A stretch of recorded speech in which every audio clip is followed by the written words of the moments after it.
Alhamdulillahi Rabbil Alamin. Wassalatu wassalamu ala asyrafil anbiya'i wal mursalin Muhammadin wa ala alihi wa ashabihi ajma'in.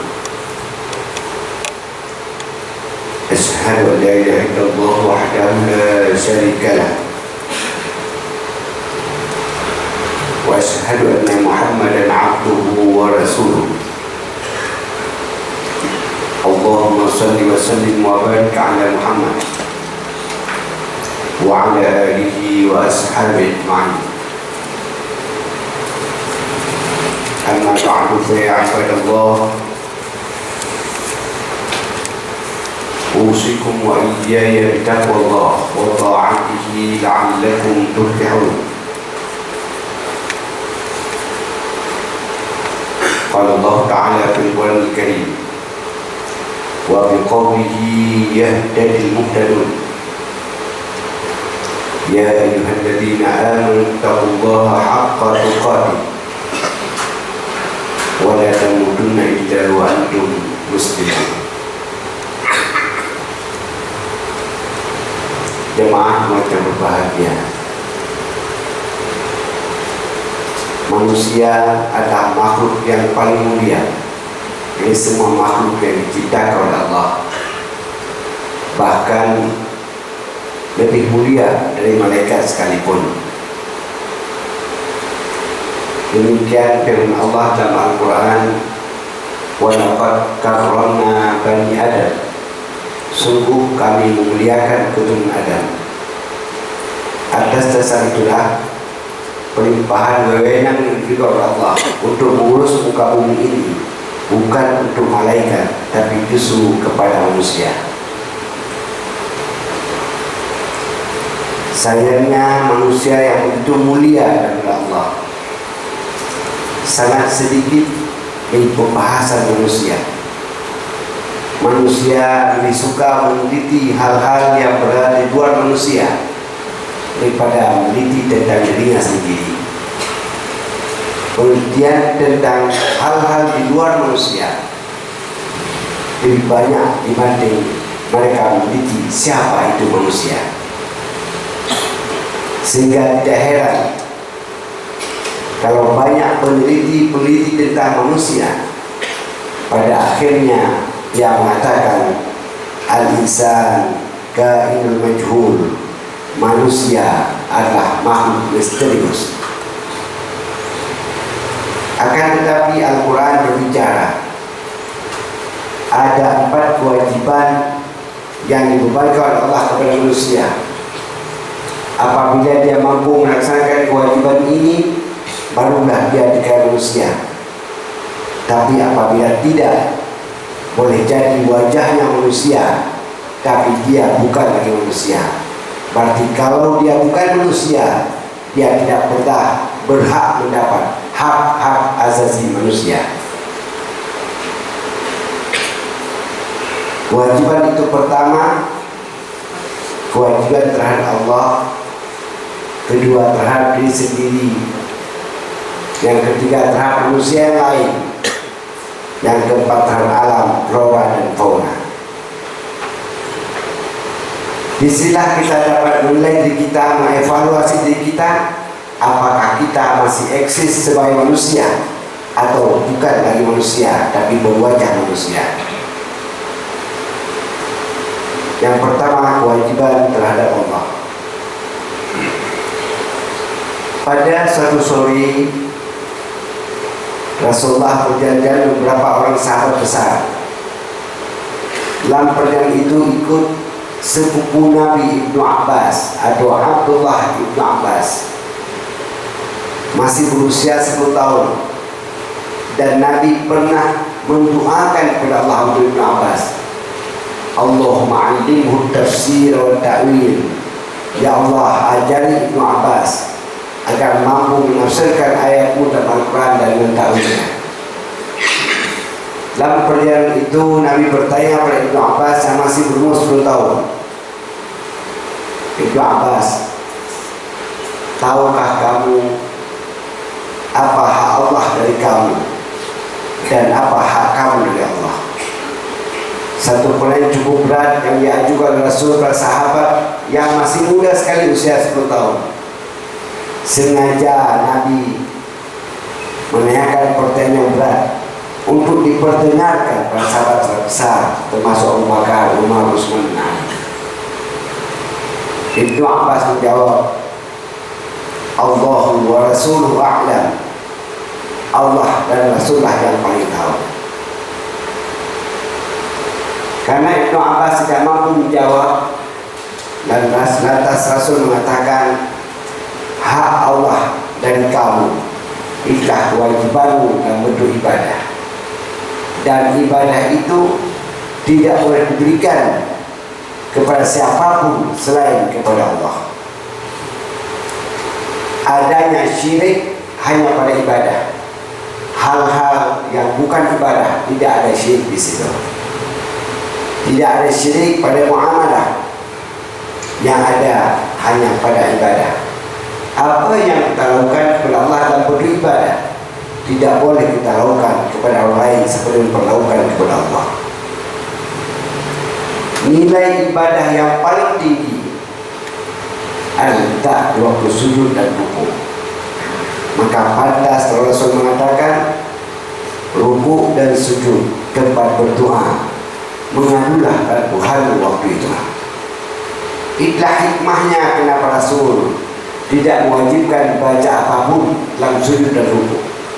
Sekiranya orang yang salat ruku saja, sujud saja, tidak baca apapun, sah salatnya. Karena yang menjadi ruku adalah sujud, bukan subhana rabbiyal a'la. Yang dirukunkan sujudnya atau rukunya, bukan bacaan. Oleh karena itu tidak salah orang memanfaatkan ruku dan sujud mendoakan orang-orang yang dicintai yang telah mendahului kembali kepada Khaliqnya. Sedangkan hak kamu dari Allah, kata Rasul, hak kamu wahai Ibnu Abbas dari Allah adalah Allah tidak pernah menyalahi janji. Tidak usah kamu minta pun, Allah tidak pernah menyalahi janji. Karena setiap yang kita buat sudah ada balasan yang juga oleh Allah itu sendiri. Inilah yang pertama, kewajiban seorang makhluk kepada Khaliqnya. Yang kedua adalah kewajiban terhadap diri sendiri. Buat baik, memelihara lebih diutamakan oleh Allah diri sendiri pada orang lain. Maka pantas kalau ada ayat qu anfusakum wa ahlikum nara. Pelihara dirimu dulu, baru keluargamu, baru orang lain. Hak diri sendiri. Allah memberikan kepada manusia ada 3 kekuatan potensial. Ada yang bernama qalbu, ada yang namanya aqlu, akal pikiran, ada yang namanya nafsu. Akan tetapi kadang-kadang manusia tidak adil. Lebih banyak dia perturutkan keinginan nafsunya atau keinginan kalbunya. Kadang-kadang lebih banyak diperturutkan keinginan nafsunya daripada akalnya.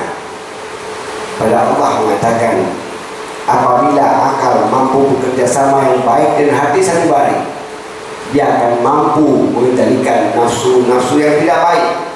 Di waktu itulah yang berperan dalam dirinya, itulah nafsu mutmainnah, nafsu yang diberi Allah pada waktu dia hembuskan nafas terakhir. Ya ayyatuhan nafsul mutmainnah, irji'i ila rabbiki radiyatan mardiyah, fadkhuli fi ibadi wadkhuli jannati. Jangankan berlaku adil pada orang lain, kadang-kadang untuk diri sendiri pun tidak mampu berlaku adil.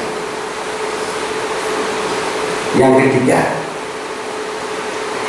kewajiban terhadap manusia yang lain. Tentu dalam hal ini melihat skala prioritas. Hal yang paling menarik, setelah Allah menyebutkan perintah beribadah kepadanya, langsung nomor 2 disebut wabil walidaini ihsana, berbuat baik kepada 2 orang tua. Dalam teori ilmu tafsir, apabila ada 2 perintah dalam satu gantian ayat dikerjakan satu, ditinggalkan satu, dua-dua tidak ada artinya. Sama saya aqimus shalah wa atuz zakat. Dirikan salat, bayar zakat. Salat saja tidak zakat, dua-dua tak berguna. Zakat saja tidak salat, dua-dua tak berguna. Baik kepada Allah tapi durhaka pada orang tua juga tak berguna. Baik kepada orang tua tapi durhaka kepada Allah juga tak berguna. Kenapa Allah menggantikan berbuat baik kepada orang tua setelah Allah memerintahkan beribadah kepadanya, sehingga ditempatkan orang tua di posisi yang kedua setelah Allah Subhanahu wa taala. Akan tetapi bagi seorang perempuan secara menikah, nomor satu Allah, nomor dua suaminya. Sehingga Rasul mengatakan, kalau bolehlah seorang manusia sujud kepada manusia lain, pasti akan diperintahkan seorang istri sujud kepada suaminya. Sayangnya tak boleh, karena hak menerima sujud hanya hak Allah Subhanahu wa taala. Yang keempat, kewajiban terhadap alam, baik flora, fauna dan lain-lain. Allah menciptakan alam itu semua untuk kepada manusia, bukan jajahan manusia. Rasul mengajarkan jangan potong pokok sebelum kamu tanam penggantinya. Dilarang membuang air besar atau air kecil dalam lubang semut yang di dalam ada makhluk yang binatang. Sebelum lahir undang-undang lingkungan hidup, Al-Quran telah mengajarkan betapa manusia membutuhkan pada makhluk lain. Hanya makhluk lain tidak ada beban yang diberikan oleh Allah kepada manusia. Baru manusia itu eksis sebagai manusia, kata Allah di Quran, apabila dia mampu menjaga 4 hubungan dengan baik dan harmonis: hubungan dengan Allah, hubungan dengan dirinya sendiri, hubungan dengan manusia lain, kemudian berskala prioritas, kemudian hubungan dengan alam sekitarnya. Dengan demikian dapat kita menilai diri sendiri, apakah saya masih pantas disebut manusia atau masih setengah manusia. Barakallahu lakum bil ulum wa nafa'ani wa iyyakum bima fihi minal ayati wal dzikril hakim wa taqabbal minni wa minkum tilawatahu innahu huwas samiul alim.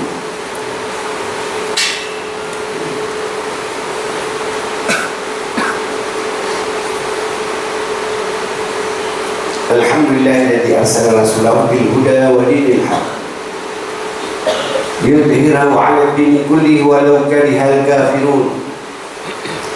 Asyhadu an la ilaha illallah wahdahu la syarika lah wa asyhadu anna Muhammadan 'abduhu wa rasuluh. Allahumma shalli wa sallim wa barik 'ala Muhammad wa 'ala alihi wa ashabihi ajma'in. Amma ba'du fa ya ibadallah, usikum wa iyaya bitaqwallah wa ta'atihi la'allakum tuflihun. Inna Allaha wa malaikatahu yusalluna 'alan nabi ya ayyuhalladzina amanu sallu 'alaihi wa sallimu taslima. Allahumma ighfir lana wal muslimina wal muslimat wal mu'minina wal mu'minat al-ahya'i wal amwat. Innaka sami'un qaribun mujibud da'wat. Rabbana atina fid dunya hasanah wa fil akhirati hasanatan wa qina 'adzaban nar. Ibadallah, inna Allaha ya'muru bil 'adli wal ihsan wa ita'i dzil qurba wa yanha 'anil fahsya'i wal munkari wal baghi ya'idukum la'allakum tadhakkarun.